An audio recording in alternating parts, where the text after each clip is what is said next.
Welcome students. From today's class we will learn about the next chapter, that is chapter number 5, and in this chapter we will learn about inheritance. Actually this is the point of chapter 5 from the syllabus of BCS. In the syllabus of BCA, this inheritance is one of the point in chapter number 3. कारण BCAचा जो syllabus आहे त्या सिलेबसमधले number of contents आणि BCS मधल्या सिलेबसचे number of contents वेगवेगळे आहेत किंवा त्यांचा सिक्वेन्स वेगवेगळा आहे. I already told you about this.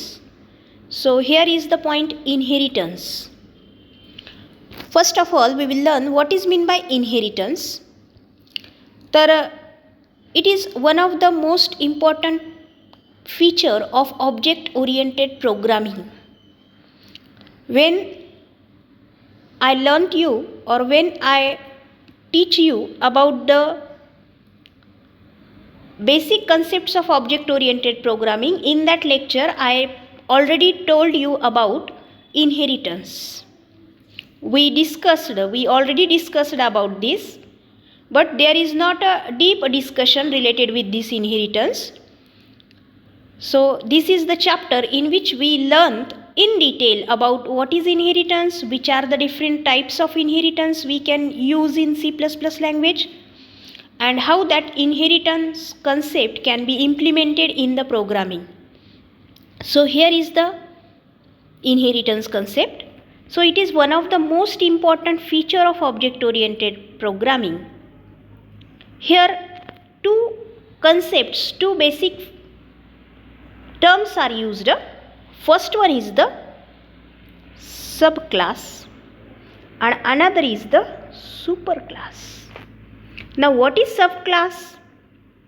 The class that inherit the properties from the another class, that class is called as a subclass. This subclass can also be called as a derived class. So here is the concept derived class. हा जो subclass आहे त्या सबक्लासला derived class असं सुद्धा म्हणतात. So first of all what is inheritance. तर एखाद्या क्लासमध्ये असणाऱ्या properties. Now what is mean by properties of one class? The data members and the member functions that we put in the open and close curly bracket of the class of any class, that data members and member functions are called as a properties of that class.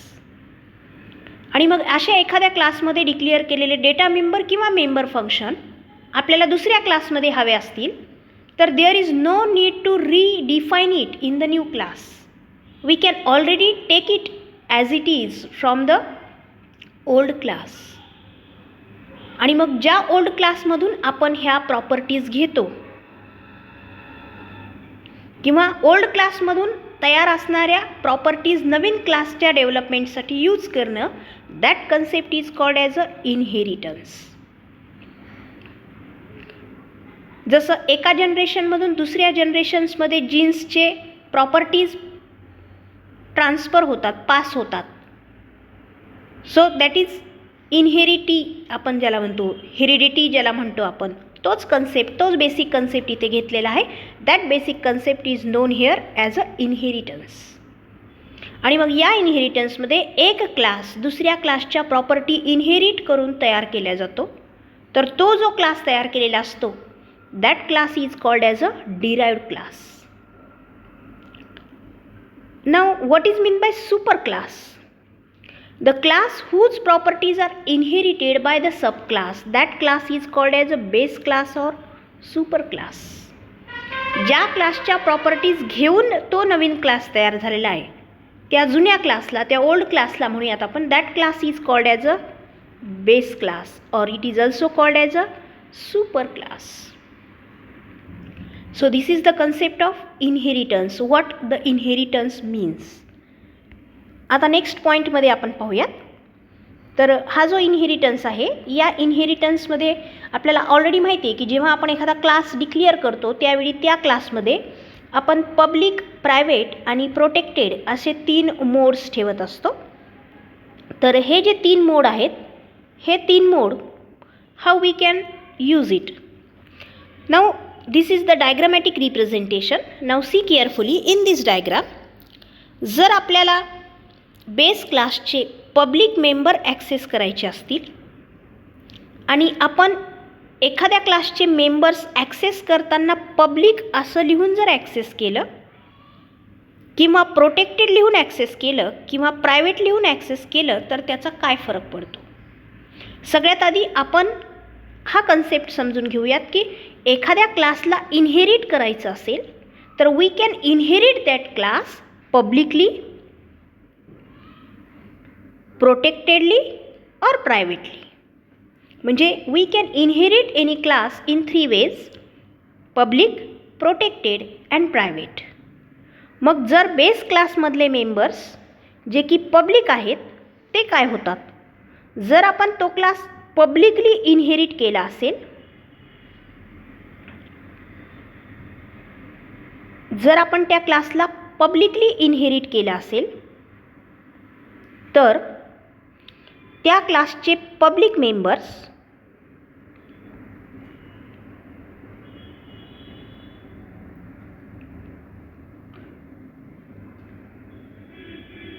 Publicly inherit केल्यानंतर पब्लिक्सच राहतील. तुम्ही जर त्या क्लासला जे protected member आहेत ते protected राहतील आणि तुम्ही त्या क्लासचे जे प्रायव्हेट मेंबर्स असतील ते प्रायव्हेटच राहतील. म्हणजे जर एखाद्या क्लासला आपण पब्लिकली इनहेरिट केलं असेल तर त्या क्लासचे पब्लिक जे मेंबर आहेत ते पब्लिकली इनहेरिट केले तर पब्लिक राहतील, प्रोटेक्टेडली इनहेरिट केलं तर प्रोटेक्टेड राहतील आणि प्रायव्हेटली इनहेरिट केलं तर प्रायव्हेट राहतील. आता जर एखाद्या क्लासचे प्रोटेक्टेड मेंबर्स आपण तो क्लास पब्लिकली इनहेरिट केला असेल तर ते मेंबर्स प्रोटेक्टेड राहतात. जर प्रोटेक्टेडली इनहेरिट केला असेल तर ते प्रोटेक्टेडच राहतात आणि प्रायव्हेटली इनहेरिट केला असेल तर ते मेंबर्स काय होऊन जातील, private. They become private one. ते प्रायव्हेट्स होऊन जातील. आता पुढचा प्रकार आपण पाहूया. त्याच्यामध्ये जर क्लासचे मेंबर्स आपण प्रायव्हेटली इनहेरिट केलं असेल तर नॉट ॲक्सेसिबल. जर तुम्ही तिन्ही ठिकाणी पाहिलं तर इथं नॉट ॲक्सेसिबल असं लिहिलेलं आहे. याचा अर्थ आपण जर प्रायव्हेटली इनहेरिट केलं किंवा पब्लिकली इनहेरिट केलं किंवा प्रोटेक्टेडली इनहेरिट केलं, then and then also the private members not accessible out of the class. म्हणजे थोडक्यात असं सांगायचे की इथे इनहेरिटन्स हा कन्सेप्ट फक्त पब्लिक किंवा प्रोटेक्टेड मेंबर्ससाठी ॲप्लिकेबल आहे. एखाद्या क्लासमधले प्रायव्हेट डेटा मेंबर्स किंवा त्या क्लासच्या प्रायव्हेट प्रॉपर्टीज आपण पब्लिकली पण इनहेरिट करू शकत नाही, प्रोटेक्टेडलीसुद्धा इनहेरिट करू शकत नाही आणि प्रायव्हेटलीसुद्धा आपण त्याला काय करता येणार नाही, आपल्याला इनहेरिट करता येणार नाही. So these are the basic things related to this inheritance. जसं जसं आपण पुढे एक्झाम्पल्स पाहूया तर प्रत्येक इनहेरिटन्सचे तिथे ह्या गोष्टी तुम्हाला अजून क्लिअर होऊन जातील. Okay, now we come towards the next, that is which are the different types of inheritance. Now see here, actually these are the 5 types of inheritance: single inheritance, multi-level inheritance, multiple inheritance, hierarchical inheritance and hybrid inheritance. So these are the 5 types of inheritance. Now in today's class we just see the introduction of all these, how they look, what is mean by single, what is mean by multiple, what is mean by hierarchical, what is multi-level and what is hybrid. Okay, so first of all we come towards that diagrams. So this is the diagrammatical representation for single class or single inheritance. Single inheritance मध्ये एकच base class असतो आणि एकच derived class असतो. Base class म्हणजे जो class ज्याच्या property आपण इनहेरिट करतो. यू कॅन सी हिअर म्हणजे ए क्लास आहे, ए क्लासमधल्या काही प्रॉपर्टीज आपण बी क्लासला देतोय. Here is that arrow. तर ए क्लासच्या प्रॉपर्टीज बी क्लास ॲक्सेस करतोय, म्हणजे बी हा डिराइव्ड क्लास झाला आणि ए हा बेस क्लास झाला. Here just a single base and single derived class. So such types of inheritance is called as a single inheritance. Now we come towards the next, that is multiple inheritance. Now this is the multiple inheritance. Now in multiple inheritance there may be more than one base class. इथे पाहू शकता, it is one base class, it is another base class. So there are more than one base class but the derived class is a single one. एकच derived class असतो and more than one base class. आता इथे diagrammatic रिप्रेझेंटेशनमध्ये आपण दोन base class दाखवलेत, but there may be chances of more than one or more than two base classes also. म्हणजे multiple इनहेरिटन्समध्ये एकापेक्षा जास्त बेस क्लास असतात, but the main thing is that there is just a single derived class. So it is multiple inheritance. Now we come towards the next, that is multilevel inheritance. Now see here, this is the diagrammatic representation for multilevel. Multilevel इनहेरिटन्समध्ये एक base class असतो, त्याला inherit करून दुसरा class तयार झालेला असतो, त्याला इनहेरिट करून तिसरा क्लास तयार झालेला असतो, आणि हा जो शेवटचा क्लास असतो that class is called as a derived class. It is base, it is also base. हा बेस आहे ह्या क्लासचा आणि हा बेस आहे ह्या क्लासचा, म्हणजे हा पण बेस आहे वरचा आणि हा खालचा सुद्धा बेसच क्लास आहे. इथे हा डिराइव्ड क्लास असतो. आता इथे डायग्रामॅटिक रिप्रेझेंटेशनमध्ये there is just 3 classes we show here, but actually this chain may be going on. So such types of inheritance is called as a multi-level inheritance. Now in next, this is the hierarchical inheritance. आता hierarchical inheritance मध्ये काय आहे, actually here is one base class. This base class can be derived by these two classes. These two classes can also be derived by these two classes, these two classes. And it means hierarchical means what? इथे more than one derived class असू शकतात. म्हणजे जसं की हा class याला ह्या क्लासनं inherit केले, या दोघांना त्याच्या क्लासनं इनहेरिट केले, असा जो प्रकार आहे. म्हणजे इथे हा बेस क्लास आहे,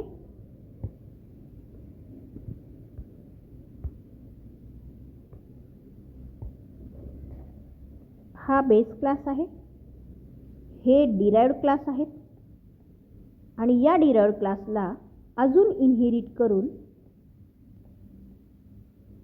अजून क्लासेस तयार झालेले आहेत. हे खाली पुन्हा कन्स्ट्रक्शन असू शकतं. म्हणजे इथे हा जो एक बेस क्लास आहे याचे 2 डिराइव्ड क्लासेस आहेत, किंवा हा जो बेस क्लास आहे याचे 2 डिराइव्ड क्लासेस आहेत. म्हणजे हायरार्चिकल इनहेरिटन्समध्ये बेस क्लास एक असेल तर त्याचे एकापेक्षा जास्त काय असू शकतात, डिराइव्ड क्लास असू शकतात. जसं इथे सुद्धा यू कॅन सी हिअर, इथे हा एक बेस क्लास आहे, it is a single base class, पण ह्या बेस क्लासचे हे 2 काय डिराइव्ड क्लासेस. म्हणजे 2 डिराइव्ड क्लास असू शकतात, पण बेस क्लास किती असणार, जस्ट 1.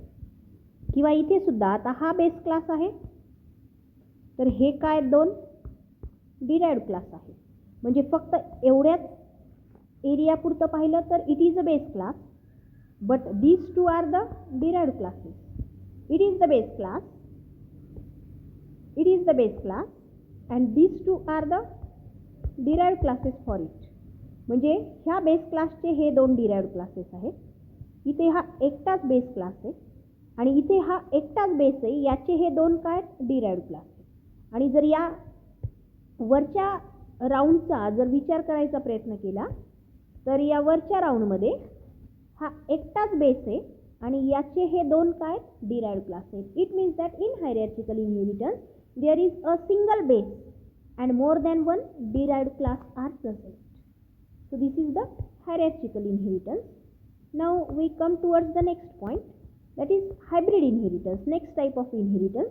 आता याचं नावच हायब्रिड आहे. It means that it is the combination of any or more than two inheritance, एकापेक्षा जास्त इनहेरिटन्सचे प्रकार इथे आहेत. नाव सी केअरफुली. जर आपण एवढा पार्ट पाहिला तर हा जो आहे एक बेस एकापेक्षा जास्त डिराइव्ड म्हणजे इट इज द हायरार्चिकल इनहेरिटन्स. जर आपण एवढाच पार्ट कन्सिडर केला, एवढा पार्ट कन्सिडर केला तर इथे दोन बेस आहेत. हा एक बेस क्लास आहे, हा एक बेस क्लास आहे आणि या दोघांपासून हा एकच डिराइव्ड तयार झाला आहे. त्या म्हणजे it is a multiple inheritance. तर इथे दोन वेगवेगळ्या इनहेरिटन्सचं कॉम्बिनेशन होऊन हा प्रकार तयार झाला आहे. Due to this type of inheritance is called as a hybrid. It means that it is combination of more than one inheritance. So due to this it is called as a hybrid inheritance. So in this lecture we will we just learn about the inheritance. We just learn about what is inheritance and the different types of inheritance just in a diagrammatic format. From the next lectures we will learn about the examples of these each inheritance and how they can implemented in the C++ programming. Okay, so I hope all of you understand this point. If you have any doubt, so please comment me about that. Keep watching the videos. Take care. Thank you.